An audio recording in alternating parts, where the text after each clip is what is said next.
Ramadan à moi, présenté par Christophe, sur France Maghreb et France Maghreb 2.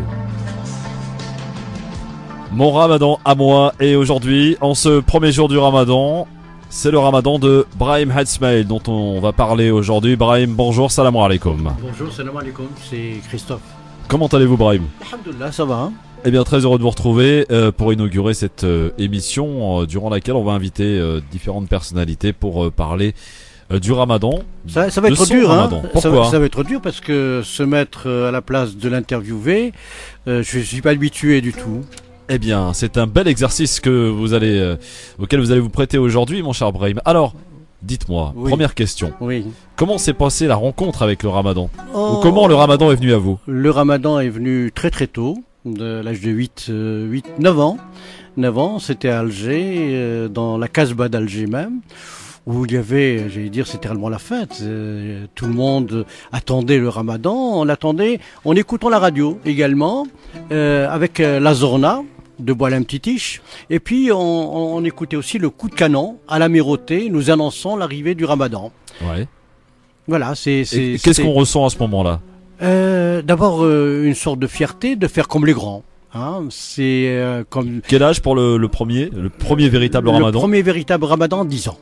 Ah oui, 10 ans. vous avez commencé de manière assez précoce, mon cher. Non, mais j'étais pas le seul. Hein. Pratiquement tous les enfants à 10 ans faisaient déjà le Ramadan. Pour imiter les parents, Pour peut-être au départ. imiter les parents, comme on imitait également les parents, lorsqu'ils font la prière, nous on se mettait derrière, on les imitait très très très tôt, hein, sans savoir toutes les sourates.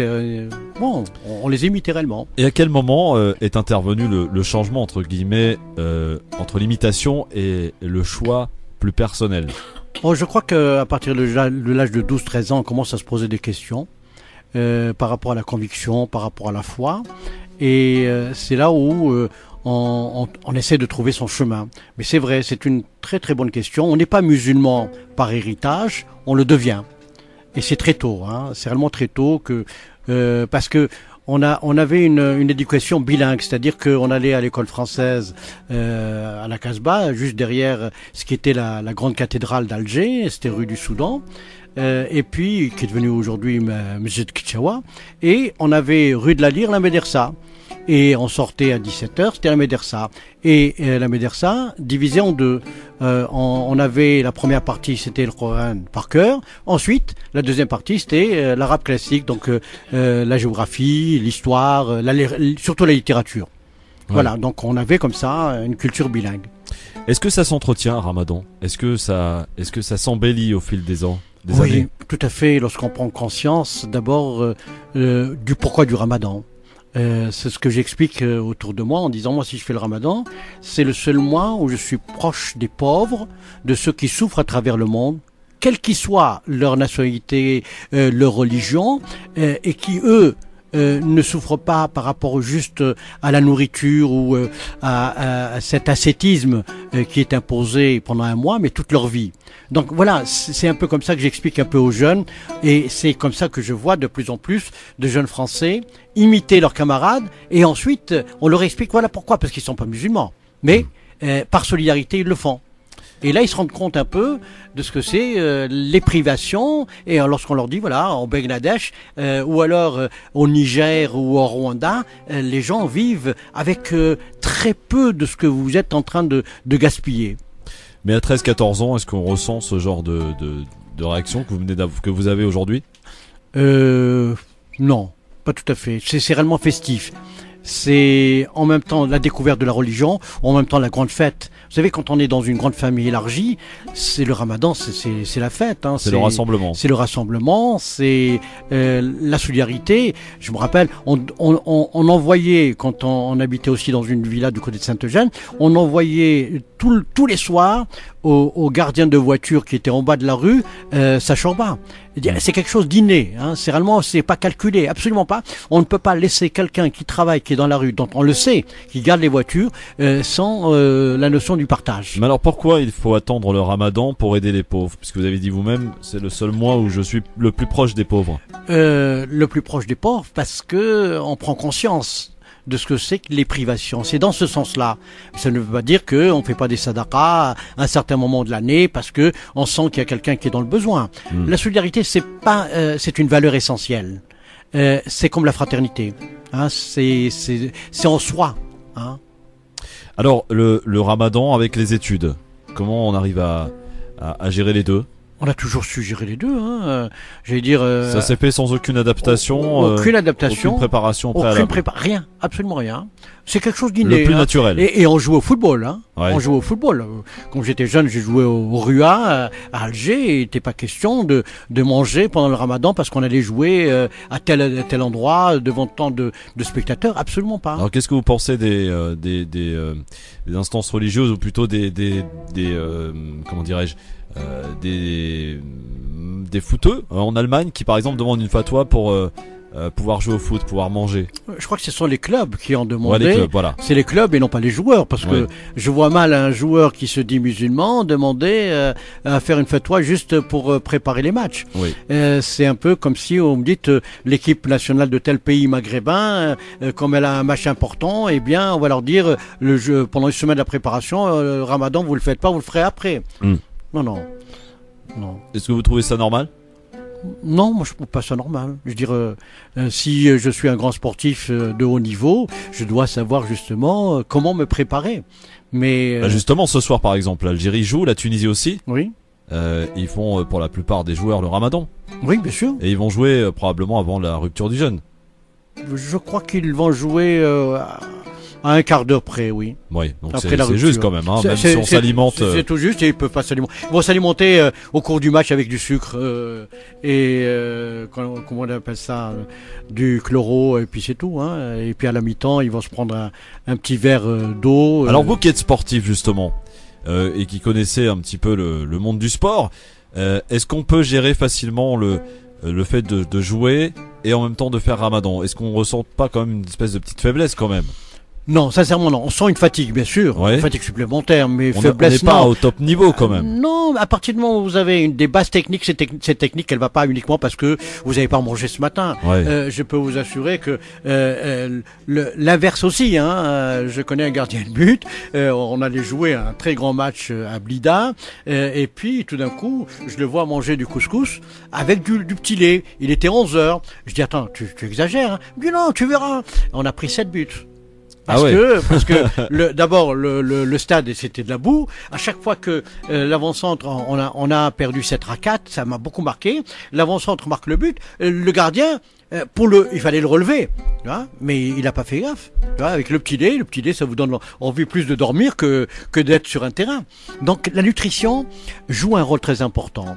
Donc on n'en parle peut-être pas assez aussi de la nutrition, de la manière de s'alimenter durant le mois du Ramadan. Et c'est ça justement qu'il faut, je crois que la radio on en parle, sur l'équilibre et l'hygiène, l'hygiène de vie pendant le Ramadan.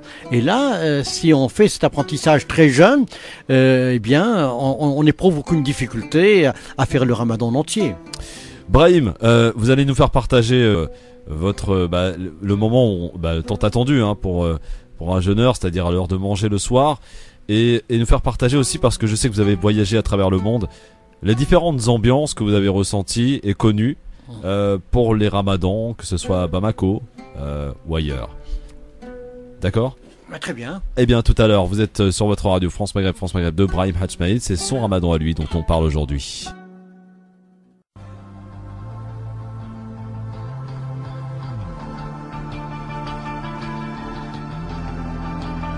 Ramadan à moi, présenté par Christophe, sur France Maghreb et France Maghreb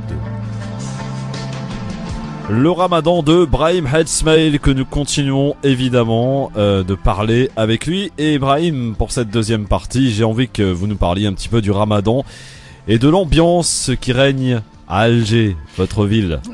Alger c'est réellement c'est très particulier. C'est le premier jour, le deuxième jour, les rues ont presque désertes.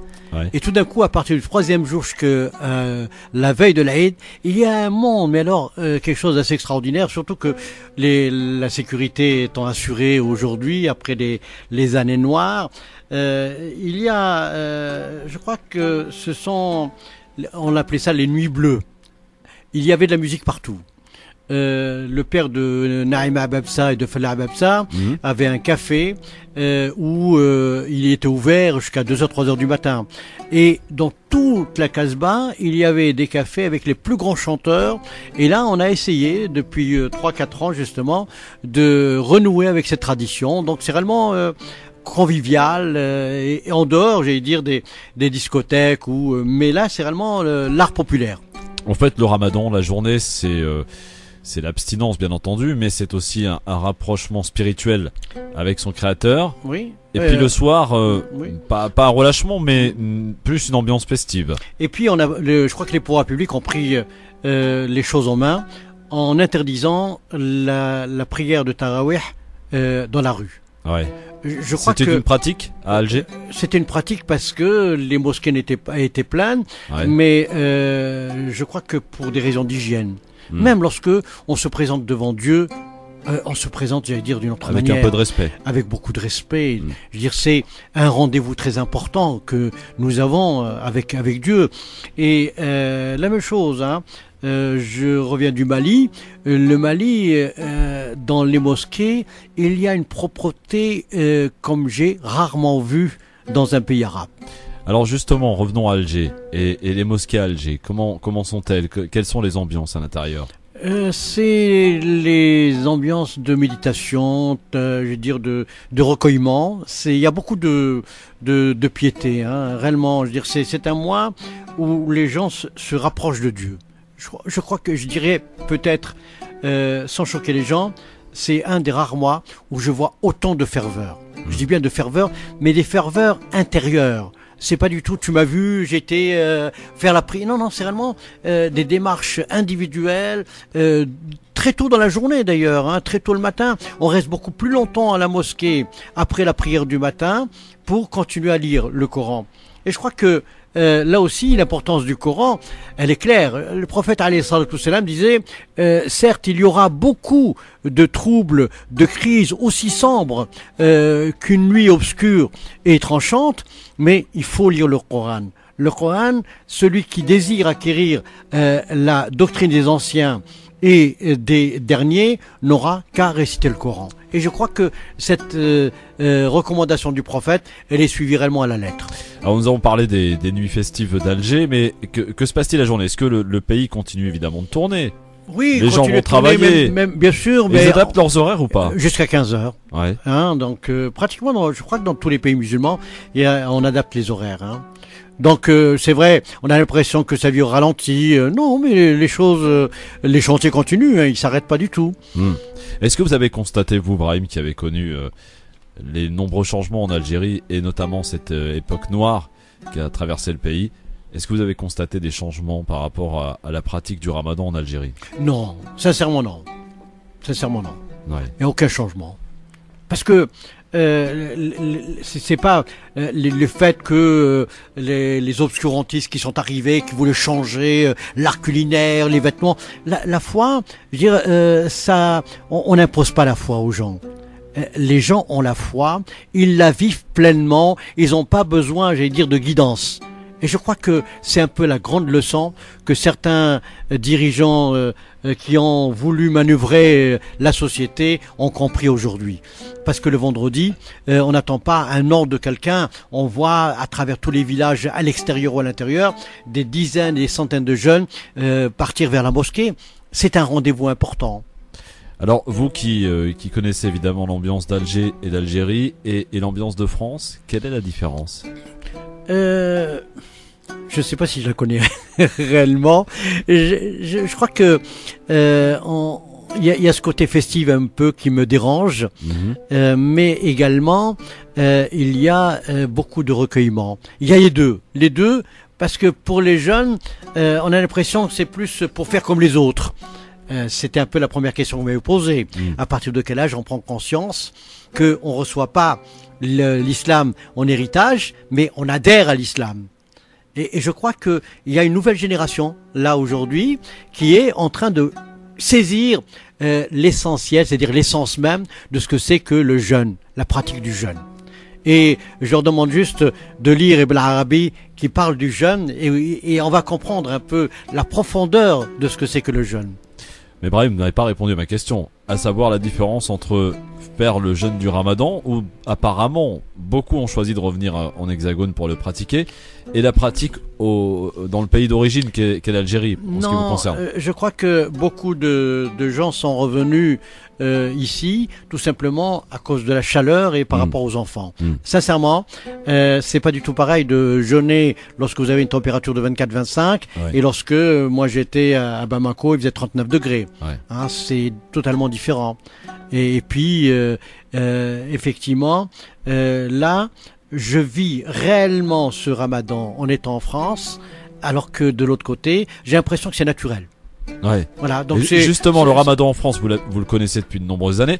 Est-ce que là, par contre, vous avez constaté des changements? Maintenant, on ressent plus l'odeur du Ramadan? Oh oui, parce que quand j'ai débarqué en étant étudiant à la fac et puis après prof à la fac, très peu de mes étudiants faisaient le Ramadan. Hein. C'était méconnu en France. J'étais peut-être un illuminé. Hein. Ah bon, vous faites le Ramadan? Ah bon? Et en même temps, lorsque j'étais dans un cercle d'intello, les gens étaient surpris que je leur dise non, je bois pas, je fais le Ramadan. Ah bon? Mais vous n'êtes pas laïque? Oui, je suis laïque, mais je suis pratiquant. Et là, ils ont du mal à comprendre. Et là, c'est vrai, il y a de grands changements dans l'engouement pour le Ramadan. Mais en même temps, il faut dire peut-être aux jeunes qui nous écoutent que pratiquer le Ramadan sans les autres piliers, il y a quelque chose qui manque. Le Ramadan n'est qu'un pilier de l'islam. Si vous ne faites pas vos prières, il y a quelque chose qui manque. Si vous ne faites pas la zakat, il y a quelque chose qui manque. Et le Ramadan, il faut qu'il s'accompagne également de la prière et des prières quotidiennes. Oui. Et donc, on disait en plus en France... Mais ça, je laisserai le soin à notre ami Samir le professeur Samir Abdeslam. Hein, de nous en parler tout à l'heure. Oui, exactement. Quand je disais changement en France... On s'aperçoit maintenant que c'est un rendez-vous économique important puisque toutes les grandes enseignes maintenant ont leur catalogue Ramadan. Écoutez, il y a 5 milliards d'euros qui rentrent, c'est du jamais vu. Et le marché du halal en France aussi. Alors là, je mets un bémol. Oui. Je mets un bémol parce que avec mon ami Tariq Mami, on avait fait une fois sur cette radio, bien avant tout le monde d'ailleurs, la réunion des principaux bouchers de Barbès. Et en leur disant, prouvez-nous que votre ham est halal. Rendez-vous a été pris le lendemain, mais pour aller visiter quelques abattoirs. Aucun des bouchers s'est déplacé. Parce que, dites-moi, vous avez 6 millions de musulmans en France. Dites-moi quels sont les abattoirs halal en France. Citez-moi deux. Comment, je veux dire, tous ces boucheries qui se disent musulmanes, qui a juste l'en-tête, où se procure-t-elle la viande quand on sait qu'il n'y a que 2 abattoirs? Quand on sait que, par exemple, il y a, choisi le roi, un seul abattoir pour le poulet. Donc, il y a des abattoirs privés, mais est-ce qu'il n'y a pas un mécène aujourd'hui qui peut rentrer dans son argent de créer un véritable abattoir pour tous ces bouchers qui nous vendent du halal sans être halal? Ça veut dire qu'aujourd'hui vous achetez votre viande de manière aveuglément ou alors vous êtes très regardant sur la provenance de la viande? Je crois que je demande la traçabilité. Mais c'est pas parce que le boucher me met, j'allais dire, une fiche avec la photo d'un sacrificateur, mais il sacrifie où? Moi, je veux savoir l'abattoir, tout simplement. Et à partir du moment où, dans la religion, si le boucher vous affirme que c'est halal, il en va de sa responsabilité. Oui, mais il a bon dos, hein. Il a bon dos. Ouais. Donc, je sais. Mais si moi, je suis convaincu que c'est pas du halal et que je mange du halal, je suis à la faute. Ou alors, carrément, j'allais dire, acheter sans se poser la question. Brahim, le Ramadan... vu de l'extérieur, vous avez un petit peu voyagé et vous allez me faire partager un petit peu un pays, le Laos. Le Ramadan et le Laos, comment ça se passe? Le Laos, c'est une expérience extraordinaire. Vous savez, je suis un peu aventurier, descendre le Mekong sur une pirogue et puis je vois une sorte de coupole. Je dis, ah non, c'est pas possible, c'est un mirage. Je demande au gars du bateau de me descendre là, donc je descends avec mon sac à dos, puis je marche et en fait c'était une mosquée. Une mosquée. La grille, je pousse la grille, je monte et je m'installe et des tapis. Ah oui, là, je me suis marré parce qu'il y avait marqué ces tapis ont été offerts par l'Arabie Saoudite. Bon, mais la même chose, hein. Sur le Laos, je traverse un pont, le pont il y a marqué ce pont vous est offert par le Japon. Bon, je fais un peu la liaison. Et donc, je vois, il y a une petite bibliothèque. Je m'avance et je prends un livre du Coran et il n'y a personne dans cette mosquée, personne. Et je commence à lire. à lire à haute voix, et tout d'un coup je sens une présence. C'était 5 femmes qui étaient là, et qui me regardaient. Et là, j'ai été invité par ces femmes, parce que c'est le ramadan, à partager la rupture. Les maris sont arrivés après, dans leur maison. Ce sont des gens qui sont depuis plus de 2 siècles laotiens, mais ils venaient du Pakistan, indo-pakistanais, ils venaient dans le cadre de la route de la soie, et donc ces arrière-grands-parents se sont installés là. Et c'était fabuleux, sincèrement. Vous savez, lorsque vous êtes au bout du monde, vous êtes loin de croire que il y a des gens dans des petits îlots comme ça, complètement perdus, qui partagent la même religion que vous, et c'est là où j'ai aussi pris conscience, il y a longtemps, mais de l'universalité de l'islam et de la fraternité qui en découle. On va continuer de voyager, Brahim, avec vous, dans un pays qu'on pourrait appeler votre pays de cœur. D'adoption. D'adoption. Bamako. Oui, Bamako. Dans un instant, pour la dernière partie du Ramadan de Brahim Hadj Ismail, aujourd'hui notre invité pour cette première émission de ce mois sacré.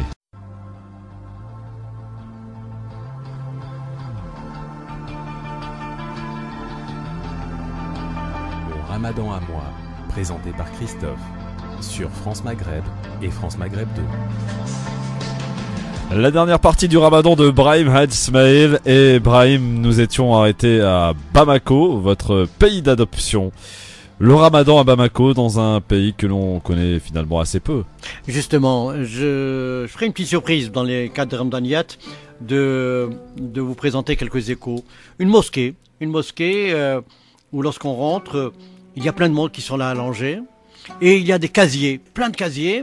C'est tous les voyageurs qui viennent, qui se mettent là. En fait, j'étais dans la mosquée de la Tijaniya. Et le Muqaddam est un jeune qui a pris la relève de son père, habillé tout de blanc. Et là, tout d'un coup, ce sont les chants religieux qui commencent. Le dhikr, d'abord. Mais c'est quelque chose qui vous prend, je vous assure. Et vous avez là aussi, hein, il y a cette conscience d'une fraternité à travers tous les gens qui sont là.